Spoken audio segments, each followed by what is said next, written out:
Halo,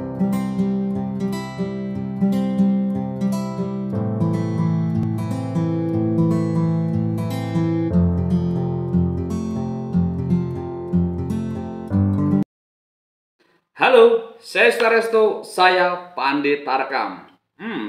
Persikabo 1973 dengan nama baru, tentunya identitas Persikabo memang sejak musim 2002, musim 2022, 2021, 2022 mereka memakai identitas Persikabo dan mereka adalah tim yang bermarkas di Stadion Pakansari.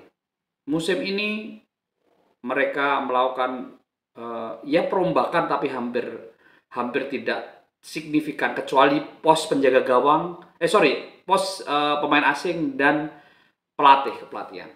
Empat pemain asing yang bersama mereka musim lalu tidak ada satupun yang diperpanjang. Mereka akhirnya mengontrak pemain baru dan empat-empatnya menarik sekali nih, empat pemain baru dari Persikabo ini belum pernah bermain di Liga Indonesia. Artinya ini adalah tugas besar bagi pelatih baru juga Jajang Nurjaman untuk membuat pemain ini bisa beradaptasi dengan suasana Liga Indonesia tentunya.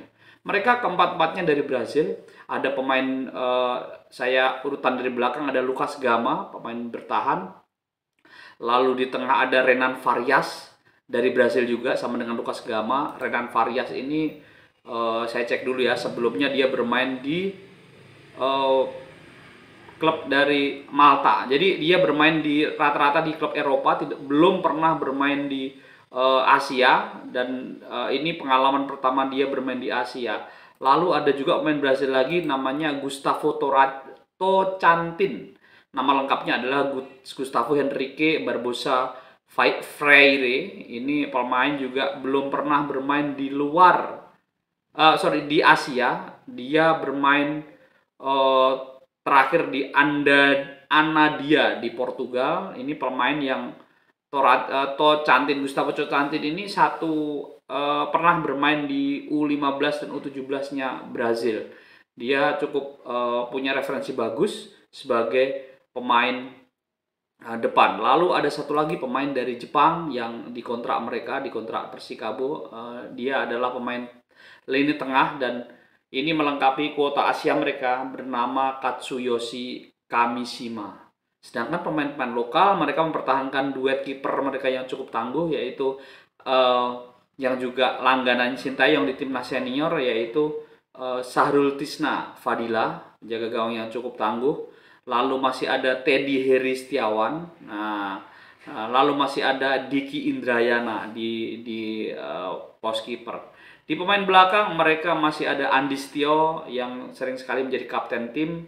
Lalu masih ada pemain seperti di lini belakang masih ada Didi Wahyu, masih ada juga Sahrul Mustafa, masih juga ada pemain belakang seperti Gilang Ginarsa yang cukup berpengalaman dan juga ada Dava Ramadan dan juga Lucky Oktavianto. Di tengah mereka mendapatkan pemain yang bisa dikatakan cukup berpengalaman, yaitu Aji Kurniawan yang sebelumnya memperkuat Persijap dan juga PSM Makassar. Aji Kurniawan ini cukup bagus sebagai seorang pemain muda. Lalu mereka mendapatkan Ali Koroy yang sukses membawa Perseka Tegal promosi di musim yang lalu ke Liga 2. Lalu mereka masih ada Agung Mulyadi, di tengah juga masih ada sang kapten Manahati Lestusen, ada juga Roni Sugeng masih ada di situ, ada Munadi juga. Di depan mereka masih mempertahankan Dimas Derajat, pemain lokal. Lalu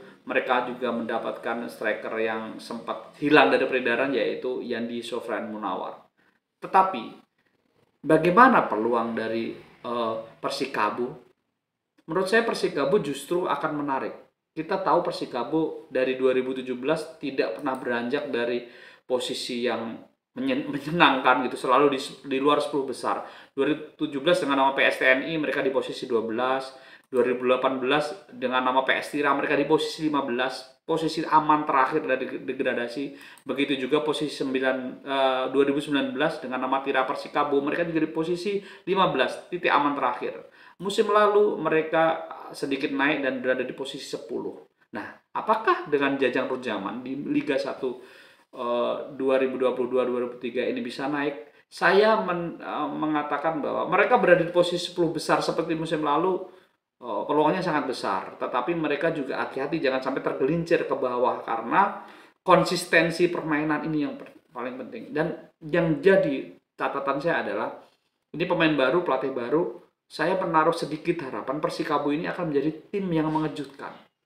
Nah, saya kalau ditanya posisi berapa mereka akan mengakhiri musim ini, 10 besar 10 besar atau sama dengan musim lalu, ya 60% lah. Tetapi mereka berpeluang untuk tergelincir jika tidak mampu menjaga konsistensi mereka. Itulah Persikabo.